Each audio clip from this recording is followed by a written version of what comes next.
9h, 10h, François Duval et nos experts répondent à toutes vos questions. au 02 31 44 48 44. Notre expert ce matin, Pascal Tréorel de l'école du chien à Démouville et à d'autres endroits dans la région, dans le Calvados. Bonjour Pascal. Bonjour, Bonjour en effet.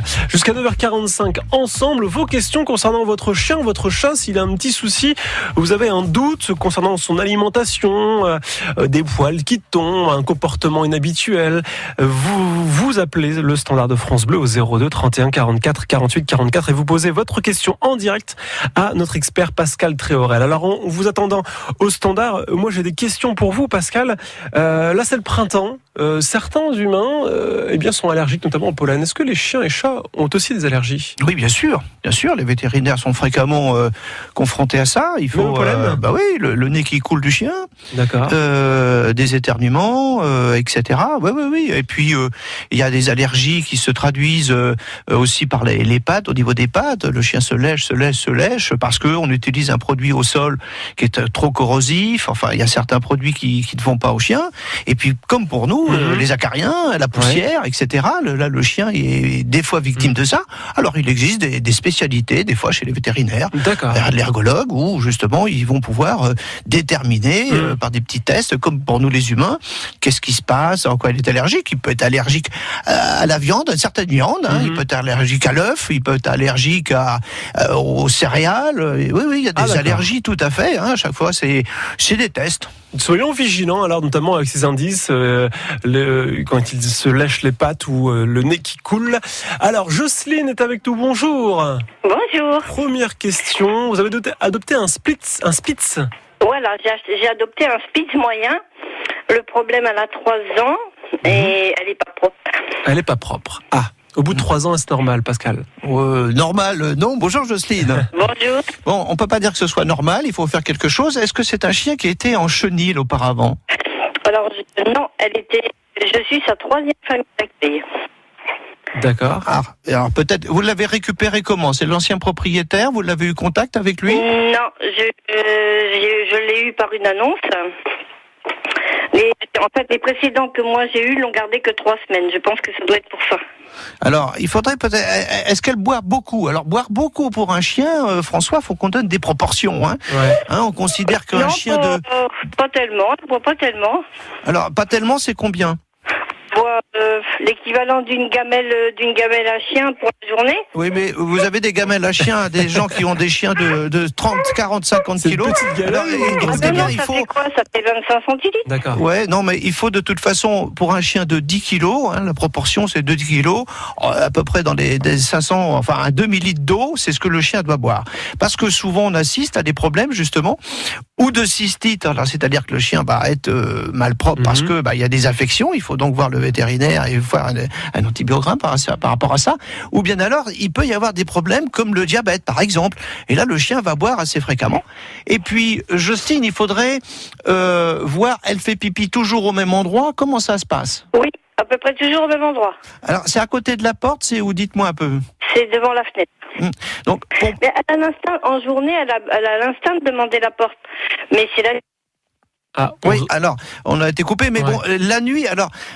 Tout dépend ce qu'on appelle la nuit, parce que j'ai des clients qui viennent dans le bureau avec moi qui me disent moi je sors mon chien, il est 20h30 jusqu'à 8h30 le lendemain matin, ça fait 12 heures, c'est énorme.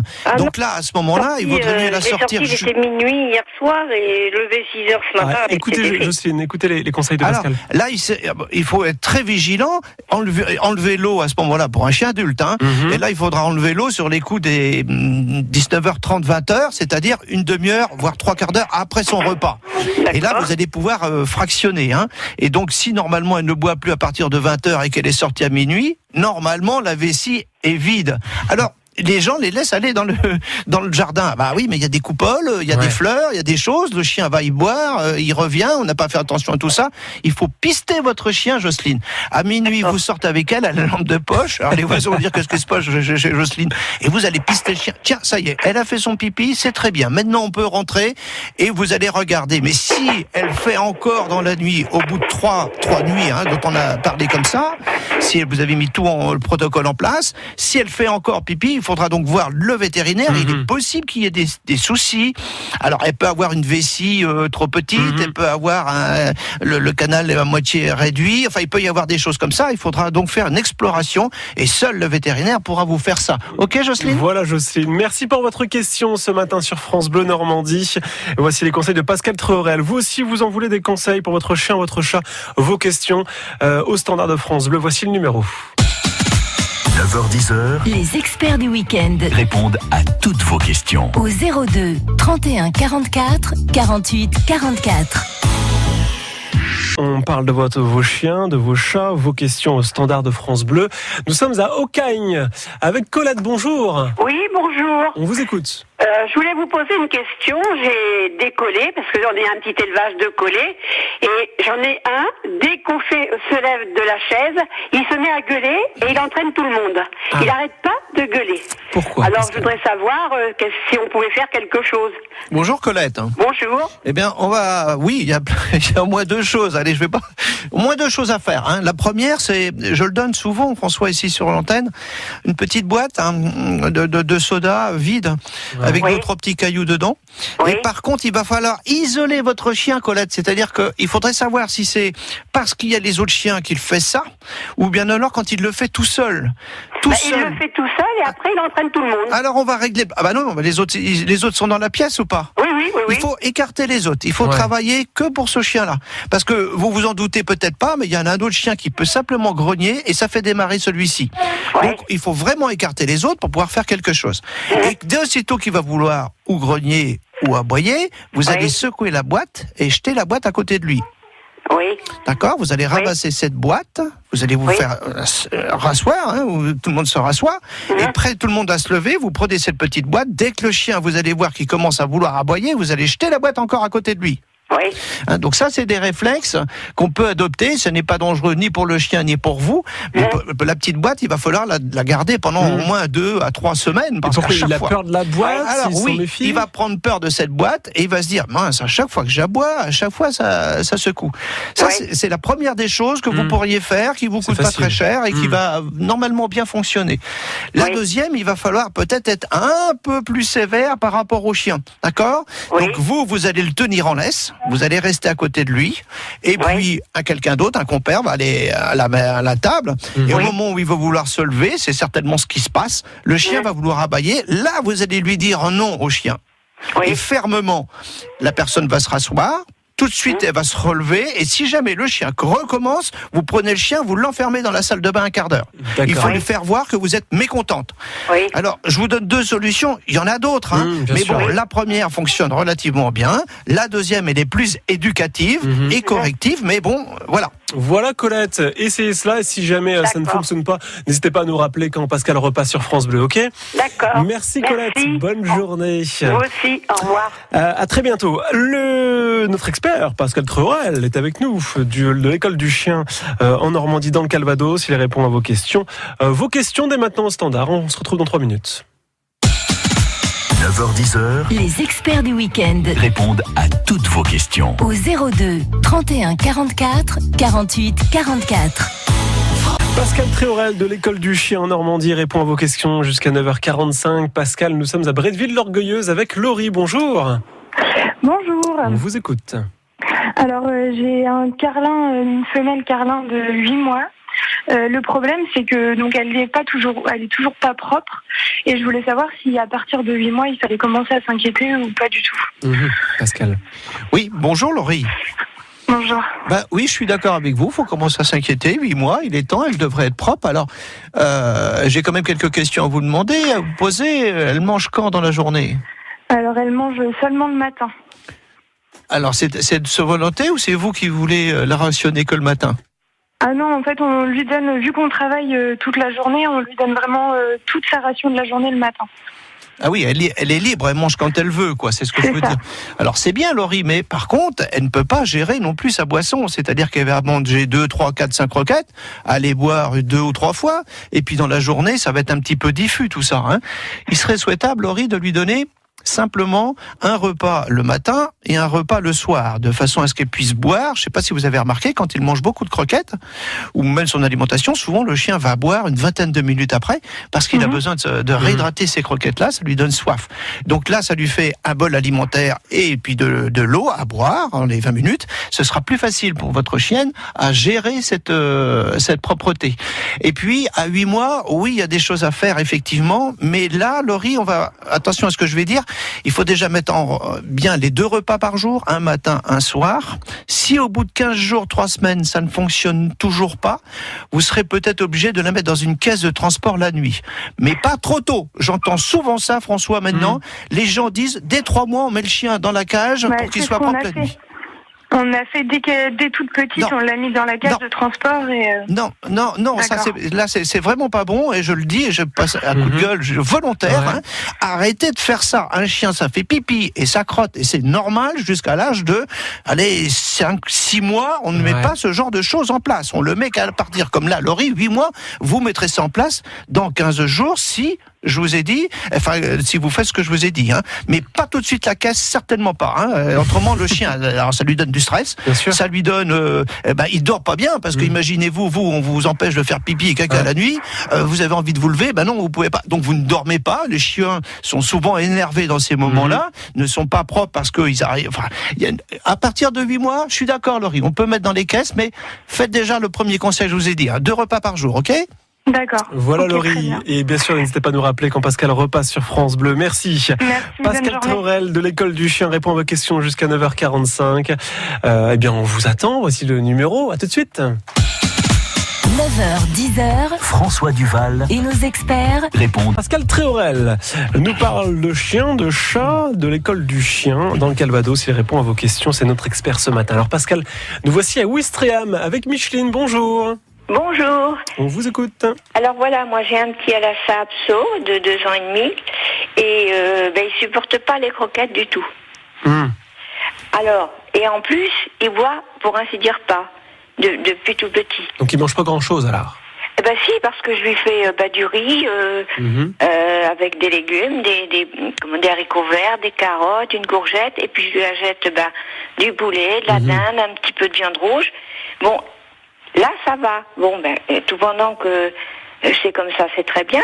Mais je lui mets de l'eau dans sa gamelle avec son manger. Parce qu'autrement, c'est un petit chien qui boit presque pas. Il boit une fois de temps en temps. D'accord. Il a toujours été comme ça. Bon, alors là, ce que je m'inquiète, ça va. Mais si par exemple, je tombe malade ou n'importe, je suis toute seule maintenant. Et si je mets chez quelqu'un, comment qu'il va faire? Est-ce qu'il va faire la même chose? C'est ça que j'ai peur, quoi. Est-ce qu'il faut vraiment l'obliger à manger des croquettes, Pascal? Non, pas du tout. Pas du tout, Micheline, bonjour. Bonjour. Alors, il y a diverses formes d'alimentation. Les croquettes, c'est des fois le plus pratique.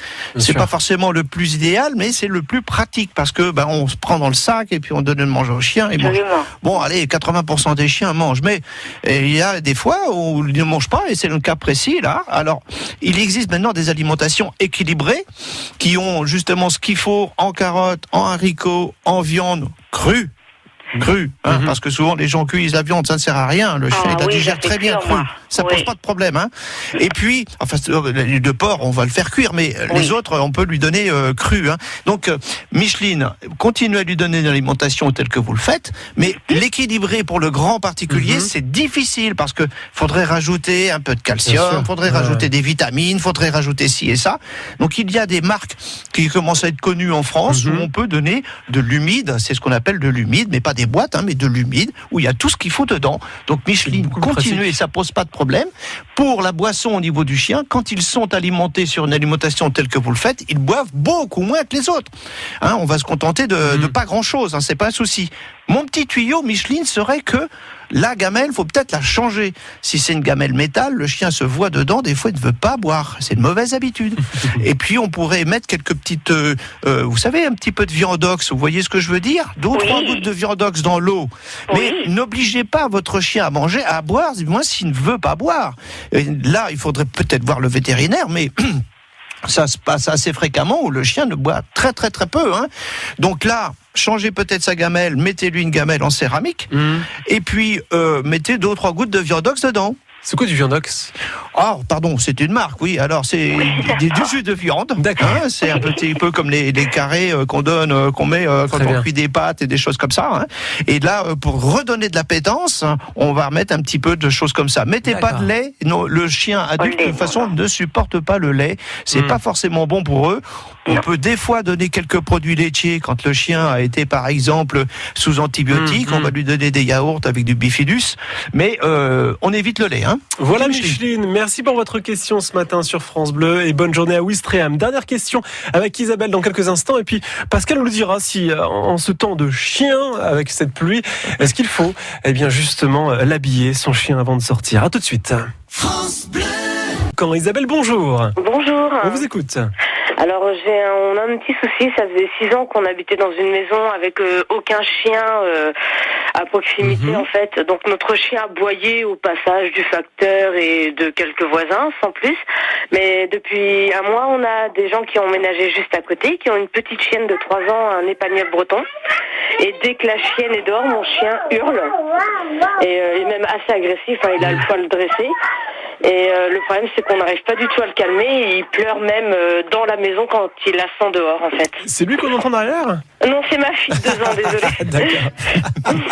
Non, c'est un gros chien, c'est un border collie. D'accord, Pascal, on vous écoute. Bonjour Isabelle. Bonjour. Ah oui, ça c'est désagréable pour le voisinage. Pour vous, c'est pas toujours facile à régler. Oui, les voisins commencent à se plaindre parce qu'il aboie énormément. Oui, alors... Est-ce qu'il y a moyen, est-ce que vous êtes sympathisé avec les voisins de façon à ce que les chiens aussi sympathisent ? On a essayé, mais le problème c'est que le mien veut vraiment rien entendre, quoi. Alors, comment vous avez fait ? Parce qu'il faut toujours les faire se rencontrer sur un terrain neutre. 2 chiens qui ne se connaissent pas. On sort des propriétés, on va sur un terrain de foot, dans un champ, dans un chemin, et on les laisse se rencontrer. Comment avez-vous fait ? Non, mais ils se sont rencontrés dans la rue, en fait.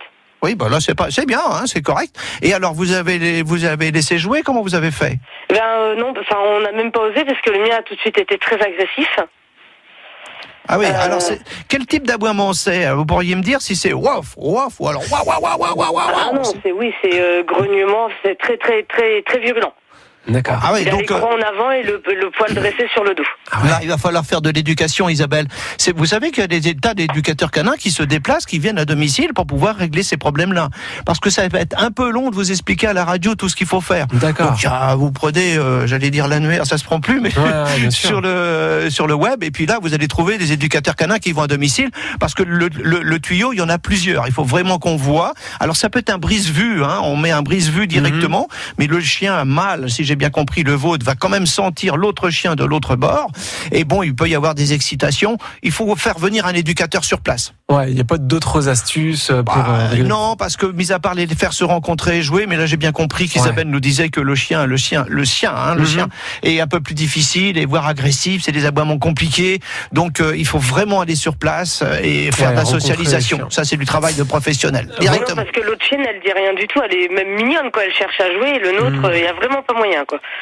Ouais, mais bon, là, il est chez lui un petit peu. Avant, c'était le roi du village parce qu'il y avait personne. Oui, voilà. Et ben maintenant, il faut qu'il coupe le gâteau en 2 et ça peut être plus compliqué. C'est pas toujours facile. Et c'est pour ça qu'en allant sur place, moi je me déplace sur place, directement sur place avec les gens pour leur expliquer ce qu'il faut faire, etc. Mais là, Isabelle, c'est trop court par la radio. Voilà Isabelle. En tout cas, bon courage pour tout ça et bonjour à votre chien. Merci. Bon à bientôt Isabelle, merci. Avant de se quitter, Pascal Tréorel, parlons de ce temps de chien justement ce matin en Normandie. Je sors mon chien, est-ce que je dois le couvrir ? Oui, si c'est un chien d'un certain âge, bien sûr. Bon, il fait pas très froid en ce moment, mais quand même, si on le sort pendant 1 heure, il risque d'attraper froid. Donc un simple petit impair, ça se fait, la taille du chien. Et puis voilà, on arrive à la maison, on l'enlève, surtout s'il est mouillé. Mais s'il n'a pas d'impair, s'il est mouillé. Frottez-le, bien frotté, comme si vous voudriez le faire sécher, de façon à ce cheveux, sinon ? Non, il n'y a pas besoin. Alors, ça dépend si le chien a des poils très longs, mais c'est suffisant. Les chiens, quand même, ont ce qu'il faut pour pouvoir supporter l'eau. Mais un petit impair pour un chien âgé ou chiot, c'est très bien. Parfait. Merci Pascal pour ces conseils. Pascal Tréorel, l'école du chien. On vous retrouve bien sûr sur les réseaux sociaux et vos coordonnées au standard de France Bleu Normandie. Bon week-end Pascal. Bonne journée à tous. À bientôt. Demain on parle